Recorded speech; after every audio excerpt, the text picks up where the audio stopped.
News senior White House correspondent Weijia Jiang is tracking all of this for us and joins us from the White House. Hey there, Weijia. Good morning. So how could today's virtual meeting with Zelenskyy impact what's discussed on Friday, do you think?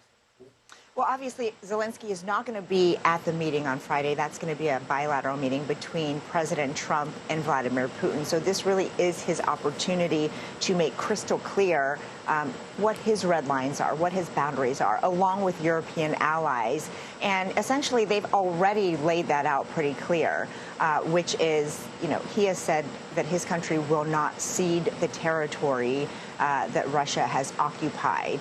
And even though President Trump has said multiple times that there will have to be some swapping or changing of land, Zelenskyy has pushed back on that every time, and so have European allies. So this is a robust conversation we're expecting today because Trump, in many ways, will be the messenger standing in place of Zelenskyy, who will not be there. But really, the White House says we should not be expecting any kind of deal to be brokered.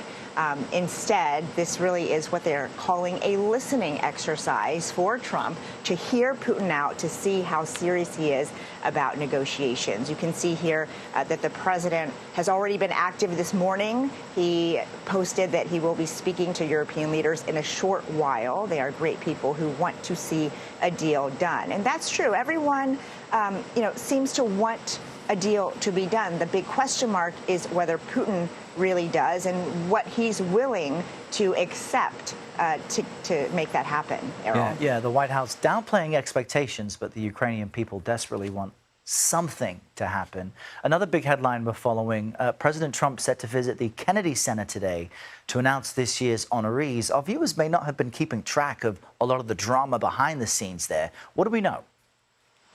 So this all started when President Trump first came into office, Errol, and he essentially took over the Kennedy Center leadership and swapped out longstanding members of the board of directors there. And now he is essentially in charge of making these big decisions with regard to the Kennedy Center. And we know that he is going to be announcing the honorees. Of course, every year, a select group of artists are honored. That ranges from musicians to actors.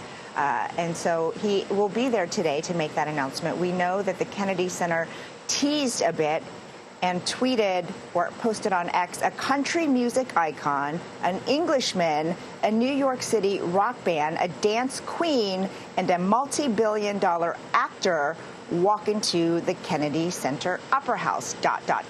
So if you think you can make some guesses, we have some guesses here at the CBS White House booth, but we'll have to see what the president says later today when he makes this big formal announcement. Yeah, I thought you were teeing up a really good joke, but I guess we'll see what the punchline is later. Weijia, great to see you. Thanks so much.